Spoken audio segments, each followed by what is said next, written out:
Hi guys, good morning. तो welcome है तुम्हारा मेरे आज के न्यू ब्लॉग में। तर मी चालला आज तूर कापायला। काल बाया गेल त्या माझ्या पाती पडल्या त्या 4-5 ते जाऊन कापतो। चालला 11 वाजता चालला।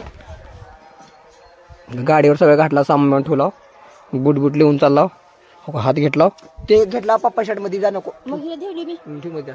तर काय चालला तूर कापायला, दाखवतो तुम्हाला, ठीक आहे? ओके। तर मित्रांनो आला का तूर कापायला। तर कापायचे तूर हे, ठीक आहे, कापतो मग। हो मी इकडे हो लागतो पातीला, कापतो बरोबर, ठीक आहे मित्रांनो। हे तूर कापायचे आपल्याला। तर मित्रांनो एक पात लावला, कुठं ऊन लागले बेकार, 12:30 वाजले। तूर लिब्बर आहे, कुठं विचारला कापणे जरा बोलवली लिब्बर आहे मायला नेऊन जरा पाणी पिलं तर पाणी ठेवलं कपड्याच्या खाली। आता दुसरी अंत लावायच्या पातला, अजून 4-5 पात लावायच्या, त्यात एकच लावला, ठीक आहे मित्रांनो। तर मित्रांनो दुपारी मी जेव्हा आलो तो पुन्हा गेलो नाही, कारण ते तूर एवढी खतरनाक होती ना भाई बहिणचून, मला काप वाटणं गेलं तर हे आहे का माझं मनगट हाताचं दुख लागलं। मी आलो, मोबाईलला चार्जिंग पण नव्हती, थोडं जेवलो, भूक लागली डेंजरली।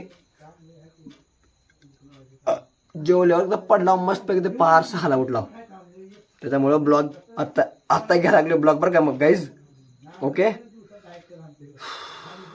तर मित्रांनो उद्या अजून सकाळी जायचं कापायला तूर, लवकर जातो, उद्या 6 वाजता जातो बहिणीच्या, सकाळी नंतर ऊन लागले बेकार। माझ्या पाती पडल्या, आता 2-4 पाती आहेत, जाऊन कापतो तेवढं।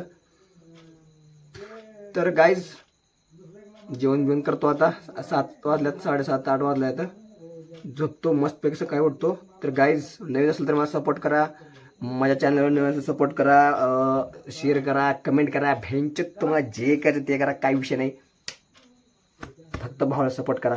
ज्या दिवशी भाऊ सक्सेस झाला ना भाई, दुनियाच्या जाऊन टाकू तिच्या इच्छा भाऊ। ठीक आहे, ओके, बाय, लव यू।